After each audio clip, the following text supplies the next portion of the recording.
Hawu sesifikile. Sambe kahle siyabonga. Siyabonga umthandazo wenu. Sambe kahle.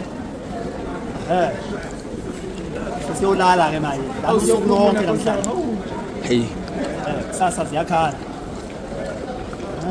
Hello guys, and I'm back with another video. This is Chef Wrestle TV News. If you're new, please don't forget to subscribe to this channel and also like this video. So bafethu ukhuzana ke wavashela ke lapha eDubai njengoba sesabona ke eposta kakhulukazi ke einkundleni zokuxhumana ke lezi ithombe noma lama video nobona la amayelana ke nohambo lwakhe esuka la eSouth Africa efika ngalena ke indawo kade ehamba ehlala kuzona ihotela nako konke nje okunye bafethu njengoba nibona ke ngokuhluka ke kwindawo nama venue akona. So ukhuzana Mpungose ke is also known as King Dlamlenze, is a celebrated figure lapha yana ke South Africa and futhi ke kumaskandi music genre, which is a type of music or folk music that is popular in South Africa. His performances are known for their vibrant energy and cultural richness, often reflecting the spirit and tradition of his Zulu heritage. In recent years, Khuzani has expanded his reach beyond South Africa, which performances that have captivated audiences internationally. So notably, his presence in Dubai has been met with enthusiasm, showcasing the global appeal of Maskandi music.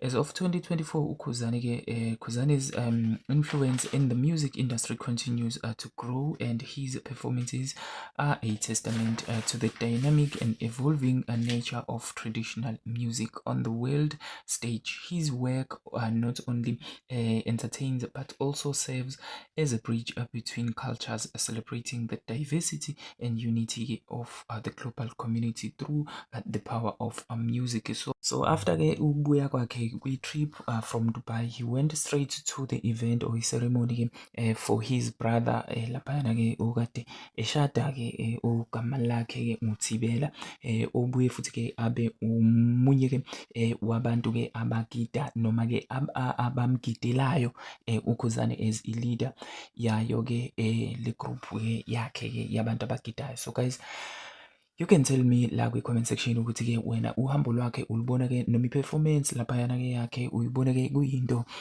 lapha eliqhakambisayo ngempela yini ke isasasa likaMaskandi ke kwezinye ke indawo, noma mhlambe ke ubona nje njengento ke engathi shu le akayenzayo. But then ke thina siyambongisa because ngempela ke ukuxhumana ke kwamanye amazwe exhumana ke ngomusic kuyinto enkulu, futhi ke ukupromote umusic ofana noMaskandi ke kuyinto ke enkulu engeke yenzeke nanoma ubani, futhi engeke yenziwe nanoma ubani. So ke kube kuhle ke ukubona ama-artist enza kanjena to expand isasasa layo into ke ethi ke ayibe uMaskandi ke bafethu. Kodwa ke ake ngishiyele nina la kuyona comment section to comment mayelana ke nalolu hambo layo lensizwa. Danko.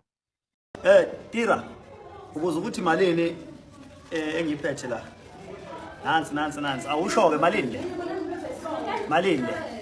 Phendula ndoda, malini le? Challenge accepted. Okay. I'm eating kalangala man. Where's the dustbin? Where's the plate?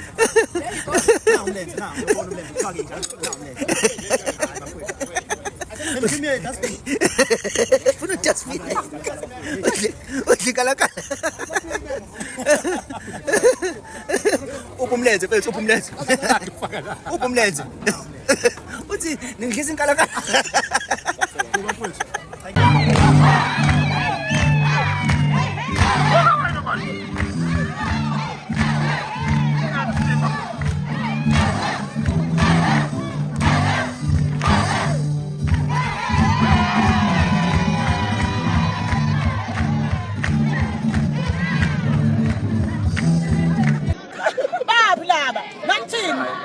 Maskandi sifikile la emshadweni, ngisakhuluma nje sabaqizeni amathawula bahla amakoni hayi no sifikile lapho masekulkwakho ziyakhala ke manje.